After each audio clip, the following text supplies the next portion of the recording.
Today I'm going to be focusing more on what we call user-generated content 3D, or 3D UGC, including platforms such as Roblox, Fortnite. Talk a little bit about the disruption that's going to cause, and also about the opportunities to actually get in there and do something. Of course, I've got to do the obligatory, who are you? We're a kids and family agency, a few of us around the world, made in the UK, office in the US. You may know David Kleeman, he works for us, heads up our US office. And we have two main teams, kids and family research team, global trends. I'll share some data on that soon, and also a digital studio. And we've been very lucky to work with some lovely brands around the world, some not so lovely. Across both research and digital, we've all been there. Some who do get us to do research, some who commission us to do apps and virtual worlds, but anyway, enough of us. I'd like to take you back though, nearly enough of us. I'd like to take you back to the year 2000 when we started out. Because in 2000, it's 25 years ago, I helped a group of teenagers, friends, set up Dubit as a company. There they are at launch, looking a bit scared about Richard Bacon and what he's going to do. Back then, they wanted to take advantage of how interactive content could be online. They wanted to make sure that content was immersive, that it was playful. So they came up with the idea of designing a virtual world where kids could hang out, they could meet each other, meet friends. This is year 2000, so excuse it. And crucially, in order to be able to do this, they had to hire a development team at some cost, inevitably, because technology, code, etc. wasn't very friendly to 15-year-olds at the time. Just one room in the chat room. It's okay. In days of dial-up, it was all right. It was kind of 3D, but not very 3D. And I just want to put this out because social gaming, virtual worlds are nothing new. But now we're seeing a real emergence of real 3D platforms that kids, or anyone for that matter, create games, create experiences. And that's really where Roblox, Fortnite, Minecraft come in. What our kids back then were thinking about is now becoming a reality. So moving on to exactly how big these platforms are, Roblox, Fortnite, and the top one is Roblox. This is the top 5 games by age, those that are playing weekly. So if you have a look from age 2 to 15 on the bottom, Roblox is in the light blue at the top. The second one down is Minecraft. The third one down the red is Fortnite. It's definitely going to go for 15 minutes now. You can see how the metaverse worlds are definitely on top. This is the top 5 games throughout all kids by age. And what it is, it's not a question of these suddenly being flavour of the month. We think there's been an actual fundamental shift in what kids and adults are able to experience now, and they're finding out they're enjoying it. It's all about being able to be in experiences with friends, as an avatar, in a 3D space where you can socialise, dress up and play together.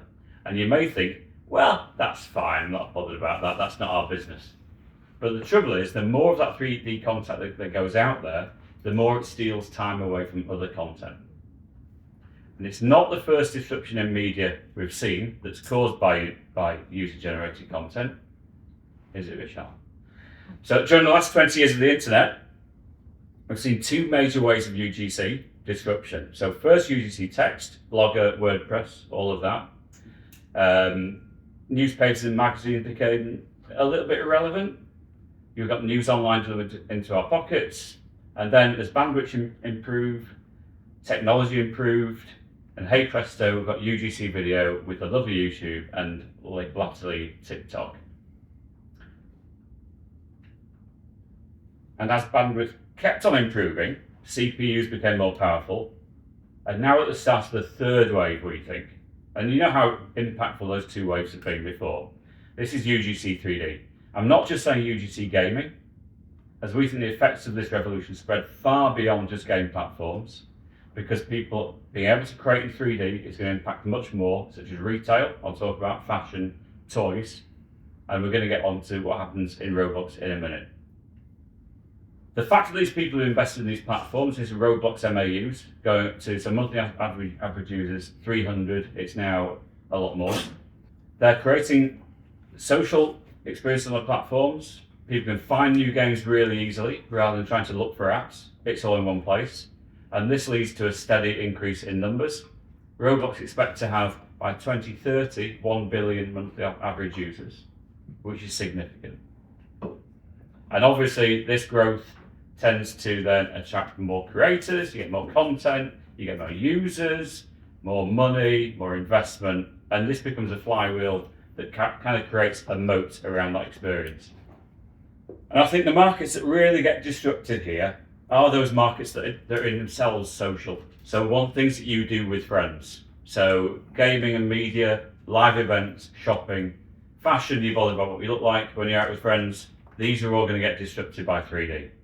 But I'm not going to go blabbering on now about what lies beneath all of this development. I think my job here today is to give you a bit of a Roblox 101. I don't know how many of you know about Roblox and the numbers and exactly how it's all working, but this is my job. So I'm going to go straight into it. Let's do a quick 101. So Roblox is a 3D gaming platform. It is not a game. It's a platform where kids, one of the first things they do is create their own avatar, and then they can go seamlessly into the millions, I think there's 6 million games on there. They can play with friends in these 3D spaces as the avatar. And as a quick example of this, don't worry about the music here. I'll go very briefly, just some experiences in Roblox. So platform, not a single game, just like YouTube isn't a video. Roblox do not make content, the community does. It's frictionless play. It's one download of Roblox, and then they can go through into any of these experiences. Kids and adults spend money in here in a big way. $3 billion last year was spent within Roblox. Roblox has gone up in value to about $43 billion now. Variety of content. People play about 20 different games a month, and it's social and it's avatar centric. So people like to dress up, shop, and show off. These are some of the examples of games within the Roblox marketplace. The charts in Roblox, very wide variety, and this is important. These are the different genres, going from role-playing games, military, medieval, horror, fighting, first-person shooter, comedy, building, adventure. The fact that there's so many, I mean, you can relax in a spa in 3D, you can hang out in a cafe, you can build a tower, you can catch honey like a bee, you can try what it's like being a giraffe with a very long neck. The vast number of different genres and things in here is what makes it attract a very diverse group of players. And the stats tell the story. Currently 354 million monthly active users, nearly 90 million daily active users. Fairly even split male-female. I'll go on to the next one, which has got a bit more detail on, which you also can't see. So you've got under 9s, 9 to 12s, 13 to 16, 17 to 24, over 25s. They do say that 53% of people on Roblox are over 13. Yeah, maybe. We're not quite sure about that one, to be honest. And in the UK, 40 to 80, million UK MAUs, making about 5% of the number of people on Roblox. 5 billion hours engaged a month on the platform, and sorry about Michelle about this one. The amount of time that US kids spend per day on Roblox as an average is 3 hours. 67 minutes on YouTube and 107 on TikTok. But isn't it poor quality? Well, we all know where we were 10 years ago with YouTube. And look where we ended up. Disrupted traditional media and advertising, as we've all seen. Being a UGC platform, it stole viewers. Also launched new creators we've never heard of before, who benefit from the millions on the platform. And when we look at the top 3 of the kids' videos on there, 15 billion plays. 8 billion plays, I think it's Coco Melon, isn't it? And Johnny, Yes Papa, 7 billion plays. But, Michelle, if you look at So I don't run Roblox. But if you look at just how many billion plays there are on some of these games, I've ranked these by concurrence. That's the number of people playing at any one time. 730,000 there. Brookhaven's the biggest, 60 billion plays. And a play is likely to be longer than a video play. If you look at the one in the middle, Dressed to Impress, relatively new, 5.8 billion plays, it hit 1 million concurrent users. And obviously we can all point to the hits, right? We can all point to the hits and say, yeah, well, that's fine. But there are 145 games over 1 billion plays now on there. And they're growing all the time because the actual audience is growing. All of the games are getting more traffic. So how do you make money on there? How are these people making money? Well, there's things, for example, game passes. So in order to go further in a game, to get access to a different part of the game, subscriptions, and then players, the bottom right on that is Robux, where I'm sure, if anyone's got any kids that are asking for Robux all the time, you'll know exactly what it is. It can be expensive. There's always, this is Adopt Me, all the ways that kids can part with their money. Within Adopt Me, there's also things that you can buy to actually wear within the game. And then obviously you've also got ancillary revenue streams from things like YouTube videos, and inevitably also apparel, well, merchandise, right?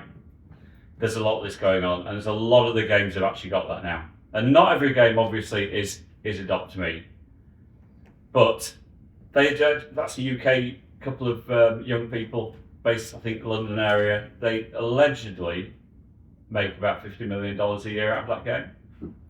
So it's good. So what could you do in Roblox? Okay, so huge success aside, yeah, we get asked by a lot of brands, a lot of people, what should we be doing in there? We kind of focus on 5 different things.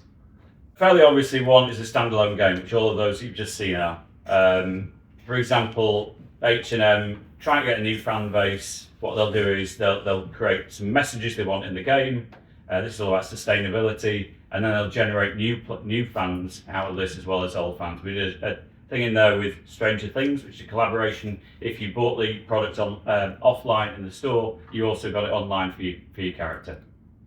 Also things like games to run alongside a TV launch, spin-offs, even Emmerdale, and educational games.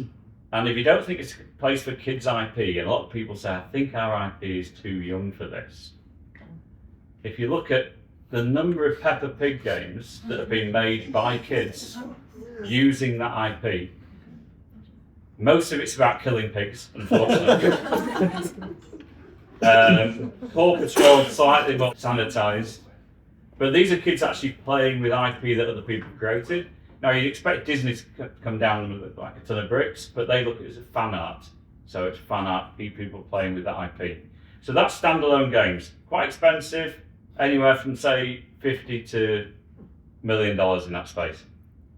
Virtual events, as to talk about, so things like the Grammys, something go along with that. You could meet and greets with the Brits, where you could meet Pink Panthers, Glass Animals, and then things like Kids' Choice Awards. So these are all events that you can host. They can either be over the weekend. The big one, Lil Nas X, I don't know if you heard that one, that had 33 million people watching it over the first weekend, and he sold $8 million of merchandise over that weekend. Game integrations, this is a cheap way to go in. This is the way that people should be going. More and more people are going in this way. Rather than having a standalone game, integrate with games that are already popular. They've already got hundreds of millions of plays, these people. They also want to make money, so you can pay to actually be in their game. Don't do billboards because they're dull. But if you go in there with a game, a mini game, you can actually go through several different games. So for example, for the Cricket World Cup, you can get merchandise running around all these games and doing runs. I think there was like 42 billion runs that were scored. Death's an interesting one. Really boring brand, right? You wouldn't think about this being a brand to go in there. But we did this, you use a sword to actually kill germs. And they had a target in their CSR department of reaching 1 million kids during a year by going to schools. By doing it in Roblox, they hit 2 million in 4 weeks. So you look at those numbers, we can guarantee, anyone in this space could guarantee you millions of players. We've not gone near there. Immersive retail, quickly then, Walmart are in there. They've got basically a virtual store where you can go in, have a look for stuff, and then buy it in real life. So it'll get delivered to you through the Walmart store. Adidas, you can buy all their stuff through there. I'm not going to do that one, boring. And then fashion and merch. We've seen it's avatar centric. You've got the avatar, you want to dress up, you're going to show off just how stylish you are. Most kids will actually style themselves like they do offline, but you can see there they also have some like crazy stuff. 2.2 billion avatar clothes sold in Roblox only last year, made more money than Dolce & Gabbana in fashion. This is the best one, right? You ready for this? Roblox and Fortnite together make more than Ralph Lauren globally in fashion. $8 billion. And that's all digital. There isn't a physical element there. That's big money, right? And then we had the dubious accolade of selling the most expensive item on Roblox ever, which is a digital gold chain with a boot on the bottom. That sold for $20,000 in 60 seconds. And there isn't a physical equivalent of it. It's only digital. And now you're thinking, we're in fashion, right? We're in toys or something like that. It's more than just clothes. We did this whole range which is about mech, so a bit transformery. People are buying that sort of stuff because they want to be different. And so if you've got toy ranges in there are great. People buy bodies and things like that. So anyway, right in there. So we think UGC 3D is going to go big. Like I said, fashion, retail, toys, not just games. We saw those earlier. Technology, not necessarily taste, has determined this. And I think this is important, this particular one. There can be a secular trend that changes everything. For YouTube, when the iPhone came out, people would take video. You used to get 720p video, then 1080p video in 2011. Suddenly it takes off. Generative AI is going to change the production of 3D UGC. If any kid anywhere can make clothing, create a 3D model of it, create a game, create an experience, simply by using text prompts. I mean, going back to the kids that founded Dubit, they could have done it themselves. They didn't need anything. So I think it started with Roblox. I think we have to be very careful about just how much content is out there because it will spiral. And I think at that point we have to think about what discoverability looks like. But I'm not going to go to that. It's another session. Thank you for listening to my TED Talk. I hope that's giving you some ideas of what's going on in Roblox. It is a bit of a 101 on it, but it's big, it's growing, it's not going away. 1 billion users in 5 years. Wow.